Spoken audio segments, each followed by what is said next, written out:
ముఖ్యమంత్రి మరో పక్కన మాజీ ముఖ్యమంత్రి స్టీల్ ప్లాంట్ ప్రైవేటీకరణ ఆపాలని, అదేవిధంగా మెడికల్ కాలేజీలు పీపీపీ పరం కాకుండా ఆపాలని మరో పక్క ఆయన పోరాటం. సో ఎలా చూద్దాం సార్ ఈ రెండు అంశాలు? బ్రహ్మనాయుడు గారు అందరికీ నమస్కారం. రెండు అంశాలు. ఒకటి, నేనేది రాజకీయ వివాదంగా చూడట్లేదు. పవన్ కళ్యాణ్ గారు ఈ రాష్ట్రానికి ఉప ముఖ్యమంత్రిగా అభివృద్ధి కార్యక్రమంలో పాల్గొన్నారు, అది ఆయన బాధ్యత.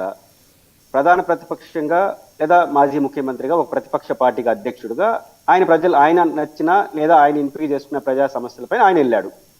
ఒకే రోజు వెళ్ళాడు కాబట్టి కాంట్రవర్షియల్ అనిపించచ్చు, కానీ బట్ ఎవరు బాధ్యతలు వాళ్ళు నిర్వర్తిస్తున్నారు. ఎవరిది కరెక్ట్ ఎవరిది అనేది ప్రజలు నిర్ణయించుకుంటారు. మొట్టమొదటి అంశం. రెండో అంశం, ఇప్పుడు విశాఖ స్టీల్ ప్లాంట్ నుంచి స్టార్ట్ చేశారు. Visakha steel plant and medical college ఉద్యమం. విశాఖ స్టీల్ ప్లాంట్కి సంబంధించి ఎవరు అర్హత ఎంత అనేదని ఒక ముక్కలో మనం మాట్లాడుకోవచ్చు. అర్హతల కన్నా బాధ్యత ఏంటది? ఇప్పుడు తెలుగుదేశం ప్రతినిధి ఉన్నారు, జనసేన ప్రతినిధి ఉన్నారు. నేను మీకు వినిపిస్తానంటే, ప్రధానమంత్రి 2 ప్రభుత్వాలు ఉన్నప్పుడు విశాఖపట్నం వచ్చాడు. అవును, నరేంద్ర ఒకే మధ్యాహ్నం. ఆ ప్రధానమంత్రి సమక్షంలో జగన్ ఏం మాట్లాడాడు నేను వీడియో వినిపిస్తా. ప్లీజ్. చంద్రబాబు నాయుడు గారు, పవన్ కళ్యాణ్ గారు అదే విశాఖపట్నంలో ప్రధానమంత్రి ఉన్న సభలు ఏం మాట్లాడారు వాళ్ళు చెప్పొచ్చు. ఇంతకన్నా బెటర్గా ఏమైనా మాట్లాడారు. దాన్ని బట్టి వింటారా? ప్లీజ్ అండి. అలా మీరు చూపించే ఆ పెద్ద మనసును, మీరు చేసే ఆ మంచిని కూడా గుర్తు పెట్టుకుంటారు అని మరోసారి తెలియజేస్తున్నాను. సార్, ఈ రాష్ట్ర ప్రజలందరి తరఫున రాష్ట్ర అభివృద్ధి దృష్ట్యా, రాష్ట్ర శ్రేయస్సు దృష్ట్యా ఇవాళ కానివ్వండి, ఇంతకు ముందు పలు సందర్భాలలో కానివ్వండి, విభజన సంబంధించిన హామీల దగ్గర నుంచి, పోలవరం నుంచి ప్రత్యేక హోదా వరకు, విశాఖపట్నం స్టీల్ ప్లాంట్ నుంచి రైల్వే జోన్ వరకు, ఇలా పలు అంశాల మీద పలు సందర్భాలలో మీకు చేసిన పలు విజ్ఞప్తులు మీరు సానుకూలంగా పరిగణలోకి తీసుకుని పెద్ద మనసుతో వాటినన్నింటినీ కూడా పరిష్కరించాలని మనసారా. ఇది ప్రధానమంత్రి నరేంద్ర మోడీ గారి సమక్షంలో జగన్ గారు చెప్పిన మాట. అదే ప్రధానమంత్రి గారు సమక్షంలో మన ముఖ్యమంత్రి గారు ఏం మాట్లాడారంటే, నాకున్న అవగాహన మేరకు విశాఖ స్టీల్ ప్లాంట్ విషయం పక్కన పెట్టి ఈ ఇంకొక ఈ స్టీల్ ప్లాంట్ ప్రైవేట్ రంగంలో రాబోతా ఉంది. అది మిట్టల్ పరిశ్రమ రాబోతుంది సార్, దానికి సహకరించాలని చెప్పాడు. ఆన్ రికార్డు ఉంది. అంటే విశాఖ స్టీల్ మళ్ళీ ఇప్పుడు ప్రధానమంత్రి ఎవరిని ప్రశ్నించినట్టు? ఇంకా ఇంతకన్నా బెటర్ గా ప్రశ్నించుంటే వాళ్ళు చెప్పొచ్చు. రెండో విషయం, తెలుగుదేశం అధికార ప్రతినిధి అన్నట్టు ప్రైవేటీకరణ 1/3 అయిపోయింది, ఇంకా ప్రైవేటీకరణ ఆగలేదు అంటున్నారు. ప్రైవేటీకరణ 1/3 అయిపోయింది. రెండో అంశం, ఈరోజు తెలుగుదేశం ప్రతినిధి అన్నట్టే చంద్రబాబు గారు, పవన్ కళ్యాణ్ గారు ఎందుకు అనవసరంగా ఆందోళన చేస్తారు? భయపడద్దండి, ఎవరి మాట వినొద్దండి, ప్రైవేటీకరణ ఆగిపోతుంది, మీరేం భయపడద్దండి, కేంద్రంతో ఒక మాట అనేసి వెళ్ళిపోతారు కదా, సమస్య పరిష్కారం అయిపోతుంది కదా.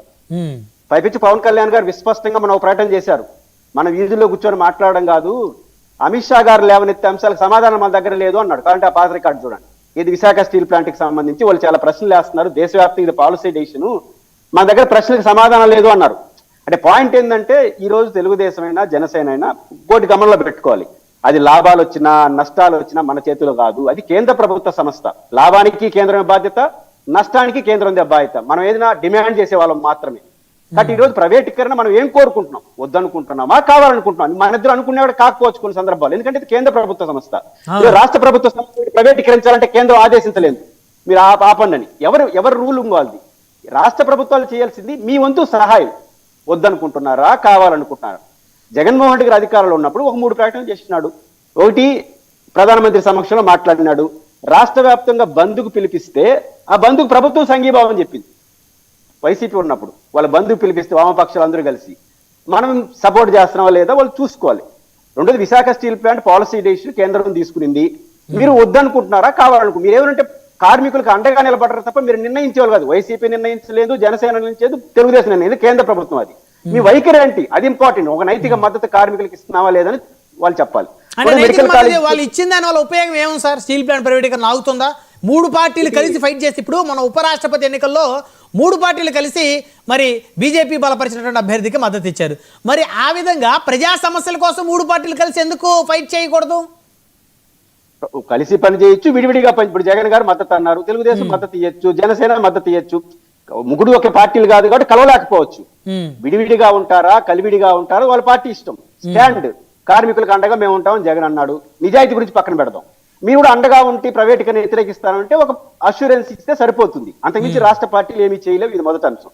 ఇప్పుడు సుధాకర్ గారి ఇష్యూ తెచ్చుకొస్తాను. మెడికల్ కాలేజీ పర్యటనకి ఆయన వెళ్ళాడు. అలా వెళ్ళిన ఆయన డాక్టర్ సుధాకర్ గారికి పేరు ఎవరు ఫ్లెక్స్లు పెట్టారో తెలియదు కానీ మొత్తం మీద ఎవరు ఓన్ చేసుకోలేదు కానీ మనం చెప్పలేము. జగన్ ఎవర్ అగైన్ మాస్క్ ఇవ్వలేక హత్యలు చేసేవాళ్ళు అని చెప్పేసి రాసుకొని వచ్చారు.